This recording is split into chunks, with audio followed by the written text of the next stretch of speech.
اور با. مناسب حرکات کے بعد یہ کیا لفظ بن جاتا ہے؟ کتاب. یہ بھی عربی کا ہی لفظ ہے. اور جب بھی میں کتاب کی بات کرتا ہوں تو میرے سامنے فوری طور پہ کتاب زندگی آ جاتی ہے. یعنی وہ جو کتاب ہدایت قرآن وہ تو ہے ہی ہے، لیکن جو کتاب جسے میں آج آپ کو انٹروڈیوس کرانے لگا ہوں وہ کتاب میری اور آپ کی زندگی کی کتاب ہے. اور یہ وہ کتاب ہے جس کے رائٹر اور آتھر میں، آپ، ہم خود ہیں. ہم میں سے کسی کو جرات نہیں ہے کہ ہم ایک دوسرے کی کتاب میں کچھ ایڈ کر سکیں یا نکال سکیں. اور قرآن مجید پڑھنے والا ہر قاری اس بات کو جانتا ہے کہ قیامت کے دن یہی کتاب اس کے ہاتھ میں پکڑائی جائے گی اور اللہ تعالیٰ اسے فرمائے گا کہ اقرا کتابک، پڑھ اپنی کتاب. اس لیے کہ یہ جو کتاب زندگی ہے، اس کتاب کا ایک صفحہ ہم میں سے ہر کوئی روزانہ لکھتا ہے اور پھر اس کو پلٹ دیتا ہے، پھر لکھتا ہے، پلٹ دیتا ہے. اور یہ کتاب جو ہے یہ اس کا والیوم ہر ایک کے حساب سے مختلف ہے.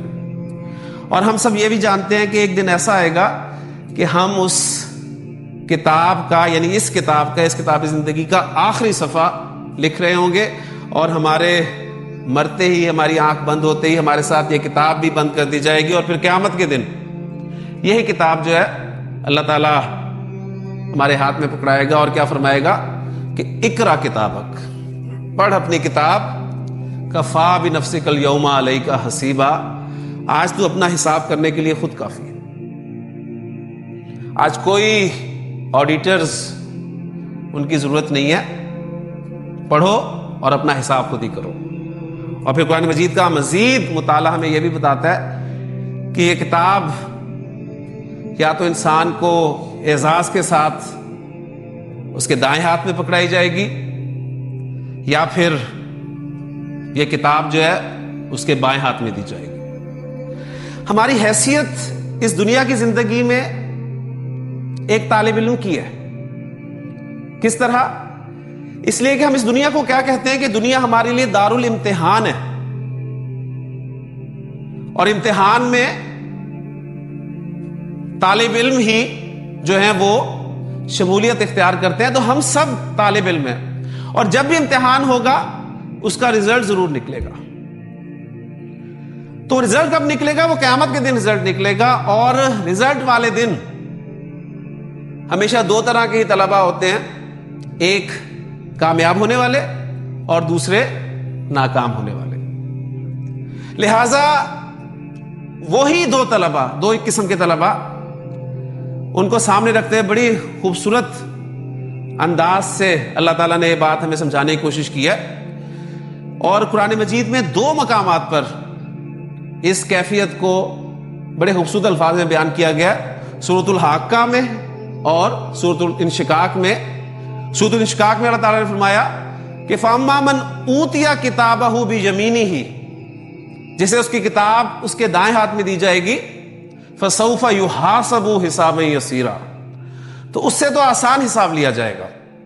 اور آسان حساب کیا ہے؟ آپ الحمدللہ جانتے ہیں کہ ایک مرتبہ نبی کریم صلی اللہ علیہ وسلم دعا مانگ رہے تھے کہ اللہم حاسبنی حسابا یسیرا، اے اللہ مجھ سے آسان حساب لینا. حضرت عائشہ رضی اللہ تعالیٰ عنہ نے پوچھا کہ اللہ کے رسول صلی اللہ علیہ وسلم یہ آسان حساب کیا ہے؟ تو آپ نے فرمایا کہ عائشہ رضی اللہ تعالیٰ عنہ، بندے کے نامہ اعمال پر نظر ڈالی جائے گی، اس کی نیکیوں کو اپریشیٹ کیا جائے گا، اس کی غلطیوں کو، اس کی کوتاہیوں کو درگزر کیا جائے گا، اگنور کیا جائے گا، اور اسے کامیاب کر کے، پاس کر کے جنت میں بھیج دیا جائے گا. تو یہ ہے آسان حساب. پھر آپ نے فرمایا کہ جس کا حساب شروع ہو گیا فقط ہلاکا، وہ تو ہلاک ہو گیا. اس لیے ہمیں اللہ تعالیٰ سے یہ دعا ضرور کرتے رہنے چاہیے کہ اللہم حاسبنا حسابا یسیرا، کہ اللہ ہم سب سے آسان حساب لینا. اور پھر آگے بڑے خوبصورت الفاظ ہے وَيَنْقَلِبُ إِلَىٰ أَهْلِهِ مَسْرُورًا، یعنی جیسے اس کی کتاب یعنی اس کا رزلٹ کارڈ یعنی اس کا اعمال نامہ. رزلٹ کارڈ کیا ہوتا ہے؟ اعمال نامہ ہی ہوتا ہے نا. یعنی رزلٹ کارڈ جب بچہ لے کر آتا ہے گھر پہ تو یہی کہا جاتا ہے ہاں دکھاؤ اپنا اعمال نامہ، کیا کر کر آئے ہو. تو جسے اس کا اعمال نامہ اس کے دائیں ہاتھ میں دیا جائے گا، اس سے پہلا جو اس پر کرم ہوگا وہ یہ کہ اس سے آسان حساب لیا جائے گا. وَيَنْقَلِبُ إِلَىٰ أَهْلِهِ مَسْرُورًا، اور وہ خوشی خوشی اپنے گھر والوں کی طرف لوٹے گا. کیوں لوٹے گا؟ اس لیے کہ ایک کامیاب ہونے والا طالب علم اپنے پاس ہونے کی خوشی کو سب سے پہلے کس کے ساتھ شیئر کرتا ہے؟ اپنے گھر والوں کے ساتھ. اور اسی مضمون کو سورۃ الحاقہ میں بیان فرمایا گیا کہ فَأَمَّا مَنْ أُوتِيَ كِتَابَهُ بِيَمِينِهِ فَيَقُولُ هَاؤُمُ اقْرَءُوا كِتَابِيَهْ، جسے اس کی کتاب اس کا رزلٹ کارڈ دائیں ہاتھ میں دیا جائے گا تو سب کو دکھاتا پھرے گا کہ یہ دیکھو میرا رزلٹ کارڈ، میں پاس ہو گیا، میں کامیاب ہو گیا. انی ظننت انی ملاق حسابیہ، مجھے یقین تھا کہ مجھے میرا رزلٹ مل کر رہے گا. فَهُوَ فِي عِيشَةٍ رَاضِيَةٍ، پھر وہ من چاہی زندگی میں ہوگا فی جنت عالیہ قطوفها دانیہ، اس باغ میں کہ جس میں پھلوں کی شاخیں خوشے جو ہیں وہ جھکے ہوئے ہوں گے، اور اسے کیا کہا جائے گا؟ کلوا واشربوا ہنیئا بما اسلفتم فی الایام الخالیہ، کھاؤ پیو مزے سے ان اعمال کے بدلے میں جو تم گزشتہ دنوں میں کر کر آئے. لیکن اس کے برعکس وہ طلبہ بھی ہوں گے جو ناکام طلبہ ہوں گے، اور جب ناکام ہونے والے طالب علم کو پتہ ہوتا ہے کہ مجھے تو میرا رزلٹ کارڈ بائیں ہاتھ میں ملے گا، تو وہ عام طور پر اپنا ہاتھ پیچھے کر لیتا ہے. قرآن مجید میں سورۃ انشقاق میں اس کیفیت کو بیان فرمایا گیا وَأَمَّا مَنْ أُوتِيَ كِتَابَهُ وَرَاءَ ظَهْرِهِ، جیسے اس کا رزلٹ کارڈ اس کی پیٹھ کے پیچھے سے پکڑایا جائے گا. فَسَوْفَ يَدْعُو ثُبُورًا، تو وہ تو موت کو پکارے گا، وہ تو چیخ پکار کرے گا کہ مارا گیا، میں تو برباد ہو گیا. اور سورۃ فرقان میں بڑے خوبصورت الفاظ ہے، کہا جائے گا اسے کہ لا تدعوا اليوم ثبورا واحدا، آج ایک موت مت پکارو، وادعوا ثبورا کثیرا، آج تو بہت سی موتیں پکارو. یعنی موت کا تو وہاں پھر کام ہی ختم ہے. اور حاقہ میں اس کی کیفیت یوں بیان کی گئی کہ وَأَمَّا مَنْ أُوتِيَ كِتَابَهُ بِشِمَالِهِ، جیسے اس کی کتاب اس کے بائیں ہاتھ میں دی جائے گی فَيَقُولُ يَا لَيْتَنِي لَمْ أُوتَ كِتَابِيَهْ، تو کہے گا کہ کاش مجھے میرا رزلٹ کارڈ ملتا ہی نہ، دیا ہی نہ جاتا. وَلَمْ أَدْرِ مَا حِسَابِيَهْ، اور کاش مجھے اپنے مارکس پتہ نہ ہوتے.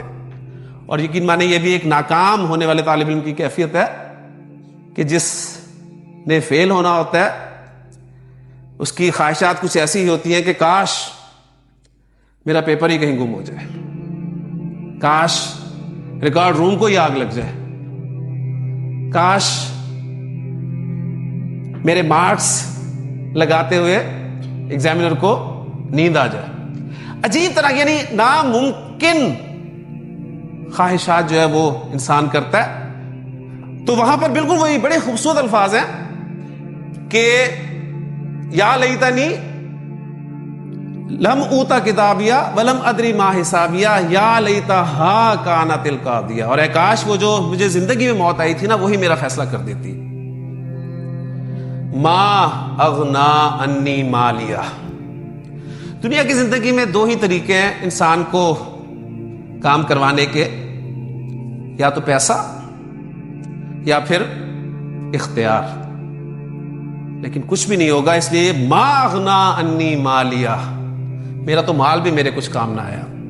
ہلاک انی سلطانیہ، میری تو حکومت، میرا اقتدار، میرا سٹیٹس ہلاک ہو گیا.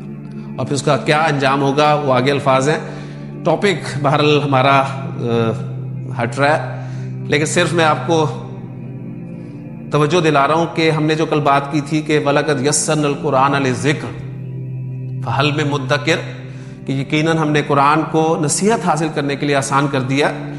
تو مجھے بتائیں کہ ان آیات کے حوالے سے کسی لمبی چوڑی تفسیر کی ضرورت ہے آپ کو؟ یہ آیات آپ کے سامنے آئے اور ان کا صرف مفہوم آپ کو آتا ہو، اور مفہوم کب ممکن ہے آنا؟ جب آپ کو اس کلام کی زبان آتی ہوگی، اور جب آپ کو زبان آتی ہوگی تو قرآن پاک آپ پڑھیں گے. ان دونوں جگہوں سے آپ پتہ نہیں کتنی مرتبہ قرآن مجید کی گزرے ہیں، لیکن کبھی بھی آپ نے توجہ نہیں کی کہ یہ تو ہمارا ہی ذکر ہے.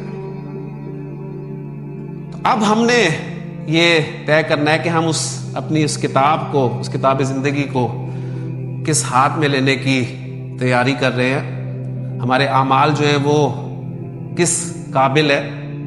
کیا یہ کتاب ہمیں دائیں ہاتھ میں دی جائے گی؟ یا اللہ نہ کرے، اللہ نہ کرے اگر یہ کتاب بائیں ہاتھ میں ملی تو کیا حل ہوگا؟